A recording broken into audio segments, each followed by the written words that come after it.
Okay, so it's 5:15, Wednesday the 12th of September, and it actually marks exactly 6 weeks since I've been prepping for my shows. Now, that doesn't sound like a lot of time to most people, and you're right, but that's one way of looking at it. I've been prepping directly for a competition for 6 weeks. I've been bodybuilding and dieting for 15 years. So there's a little bit of a difference, and you can look at it in two different ways. All started, so okay, 6 weeks ago on a Wednesday. I've been training. A couple of lads from the gym had a look at me and were like, when's the PCA final? Are you ready for that? And originally I thought it was actually 9 weeks away from that point, but it was actually officially 10. So I got up the next morning and I actually just thought, do you know what?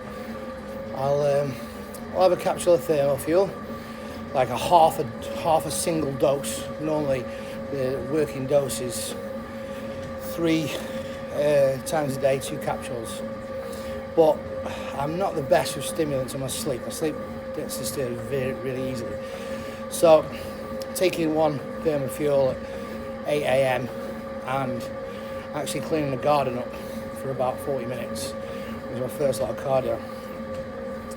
My second lot of cardio the following day was a walk to the shop to buy my eggs for about 35-40 minutes. I'm manipulating my carbs a little bit at this point. To be honest, I wasn't convinced about prepping. I had a rough prep last year. I felt like I'd failed my prep. I didn't stick to the diet anywhere near as consistently as I believe that I should do. And I just didn't know whether I was ready to take my mind and body to that place again and beyond it, because like I say, I felt like I failed it. So I kind of just entwined into it a little bit for the first sort of 5 days or so. And then I had a word with a friend of mine, Pete Bell, and I've always prepped myself. From the first prep I ever did, 2006, to the last prep. I've had help, obviously. John Hodgson has always had a look at me. John Bridge. I did some work with Nathan Harmon for a very short period in 2012 when I found out he was a coach and he was type 1 diabetic like myself. And there's been other people along the way. Paul George, I worked with for 2013.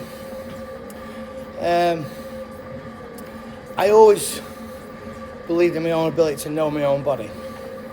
So it was difficult for me to necessarily follow another's plan. But after 2017, I realised it wasn't so much that I needed a new plan. It was just that I needed to be accountable. So I helped Pete prep for his first competition. I believe he's got a very similar outlook to me in terms of we do need to look at the science behind things, but we also need to take a practical approach and an experienced approach as well. So Pete's learned off me from an experience point of view, and I've learned some stuff off him from a scientific point of view. So the blend has been very good. We've not changed much from what I would normally do, but I've now been accountable to somebody else, which has made a huge difference, I believe.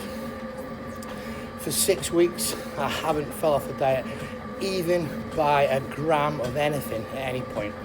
I mean, that's probably a slight exaggeration. I might have had 66 grams of oats instead of 65 one day, but you know what I mean. I've not had anything that's not on plan, minus a diabetic incident, which I've talked about on Saturday evening, where I had an additional bowl of oats, some blueberries, to bring me out of a hypo, which it was either that or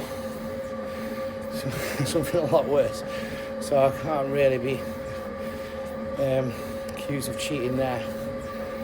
Just basically my body's sensitivity had increased to such a degree that the carbohydrates that I was having with the insulin that I was having just didn't keep my blood sugar levels up. So I brought them back up with an additional bowl of oats and blueberries. But minus that, I've not missed a second of cardio. I've not done additional cardio. Occasionally in the evening I've been going for a small walk to the shop, or maybe a small bike ride, which is how the incident on Saturday happened, just to kill some time really, because you know time is your biggest enemy. Clock watching during a prep is huge. You know, you're looking for every meal, you want to pass every hour. As soon as you've done your cardio and your weight training sessions, you want to go to bed, get up for the next day and crack on. That's just the way it is. If you're not in that zone, you're not in the zone.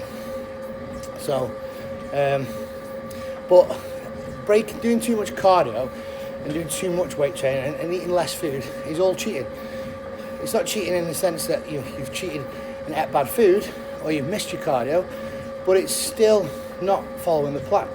And I have been guilty of, I won't have carbs in that meal because I don't feel like I need them. And I'll do an extra half an hour's cardio today to try and push things on. But these things all catch up with you. So you miss a carb meal, you end up getting too hungry the next day. You do extra cardio, you get too hungry the next day. You can't be consistent with your plan. So you fall off at some point. So being consistent and doing the right thing is as much about not doing too much as it is about not doing enough. So I literally have been perfect. We've increased cardio by 5 minutes at a time. We started off at 40 minutes and the most we got to was 55 minutes in the morning. Steady state, I was doing 2 lots of higher intensity cardio earlier on in the prep. As I started to get lower on body fat, more sensitive to insulin, tireder, this became more difficult. So I decided to just, for the last couple of weeks, just do fasted steady state. And it is completely fasted. There's no BCAAs. I just have, for the first 4 weeks, I was using NRG thermal fuel. I think the maximum I got up to was probably a half of the actual standard dose of doing 2 first thing before my cardio and then 1 with a black coffee about 10 a.m. Because like I say, I do struggle with my sleep. I mean, everyone does on prep, but the biggest concern of my prep last year was the sleep. So I decided to try and stay away from stimulants. I was having non-stimulant pre-workouts, which is better for blood flow anyway. I don't believe in taking loads and loads of caffeine. It's unrequired. And stimulants pre-workout. It just, most of the time, you just feel like you're on drugs. And for me, a pre-workout is about getting a pump, increasing blood flow. So these are some of the things that we have increased. Is I am eating beetroot for helping with nitrates and blood flow, more spinach, just some of our pre-workout meals.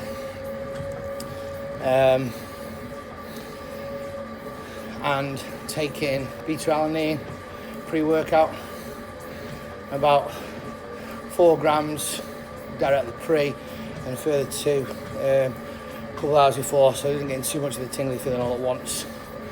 I'm taking non-stimulant pre-workouts 90% of the time, and I wasn't using any pharmaceutical fat burners, T3, clenbuterol, yohimbe, anything like that up until about 2 weeks prior to today. So I think in the 6 weeks I've lost 12 kilos. It does sound fast, but I really haven't gone overboard with the cardio, under eating, because like I say, I've been able to stick to it. As hard as it's been at times, I've been able to stick to it perfectly. So it's just come off how it's come off. And you know, like I say, 6 weeks. This is my, so 6 times 7, 42. This is my 42nd day of cardio. On my final day as it happens, I'll start carbing up. I'll have my normal high carb meal prior to training, which will be about 100 grams of rice, 250 grams of cod, some broccoli, beetroot, spinach, pre-workout.